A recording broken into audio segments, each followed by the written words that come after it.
अल्लाह ताला के फ़ज़ल व एहसान के साथ और उसके ख़ास फ़ज़ल के साथ हमने अपनी ज़िंदगी में रमज़ानुल मुबारक के महीने को पाया।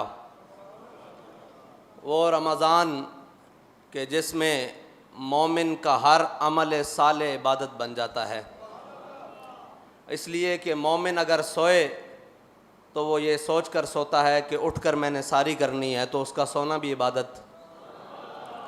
और जब वो सारी कर लेता है तो फिर वो सोचता है मैंने नमाज के लिए घर से निकलना है, तो वो भी इबादत।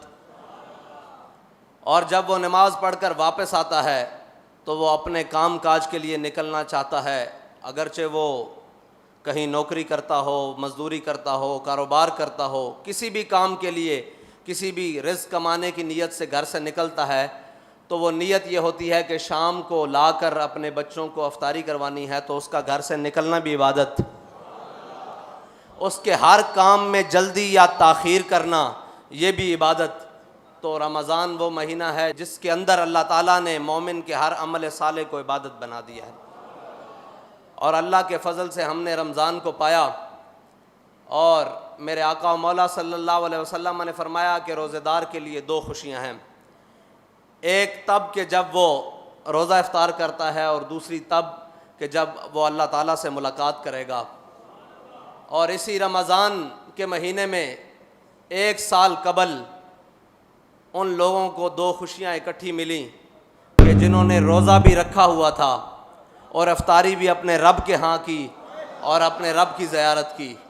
तो जिनके लिए दो खुशियाँ अल्लाह ताला ने इकट्ठी की, और वह अपने ज़ख्मों पे हाथ रखे हुए अपने बहते हुए खून से जब रब की बारगाह में हाज़िर हुए होंगे, तो रब की रहमत ने भी जोश मारा होगा और रब के जलाल ने भी जोश मारा होगा कि कोई बात नहीं मेरे बंदो, तुम इस हाल में अपने नबी की इज़्ज़त पर पहरा देते मेरी बारगाह में आ गए हो, तो मैं बड़ा जलाल वाला हूँ, मैं ये सिला रखूँगा नहीं अपने पास, दुनिया में भी दूँगा जो तुम्हारे ख़िलाफ़ खड़े रहे, और आखिरत में उनका अंजाम तो वल्लाहु अज़ीज़ुन ज़ुंतिक़ाम होगा। और हमने अपनी आँखों से फिर वो दिन देख लिए कि कलअदम करने वाले आज खुद कलअदम हो गए।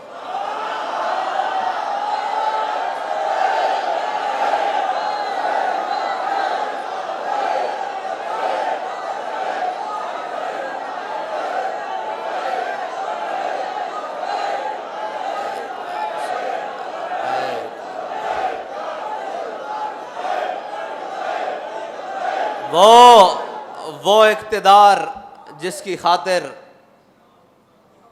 वो पाक खून बहाया गया, और वो इक़्तिदार जिसकी खातिर उलमा, सादात, हुफ़ाज़, कुर्राब, अवाम, मोमिनीन, मुस्लिमीन के घरों पर सीढ़ियाँ लगाकर चार दीवारी चादर की पामाली की गई। लेकिन आज देखो कि कहीं छुपने के लिए जगह मौजूद है। जिस इक़्तिदार की खातिर तुमने ये सब कुछ किया था, वो इक़्तिदार तुम्हारे गले पड़ रहा है और तुम उतार रहे हो। हाय उस ज़ूद पशेमा का पशेमा होना। ये रमज़ान का महीना है, हम इंतकाम की बात नहीं करते, लेकिन अल्लाह ने जो कुरान में लफ्ज़ इस्तेमाल किया है ना, वो इंतकाम का है। मसला ये है, हम इंतकाम की बात नहीं करते। हम कहते हैं कि कोई बात नहीं, ये जो कुछ हम पर हुआ ये हुजूर के नाम पर हुआ, लेकिन रब कुरान में इंतकाम का लफ्ज़ इस्तेमाल कर रहा है। हम तर्जमा तो करते हैं कि अल्लाह की खुफिया तदबीरें, और इधर भी रब ने फरमाया वल्लाहु अज़ीज़ुन ज़ुंतिक़ाम, अल्लाह बेहतरीन इंतकाम लेने वाला है। साबित कदमी बेहतरीन इंतकाम है, और हुजूर के दीन पर खड़े हो जाना ये बेहतरीन इंतकाम है।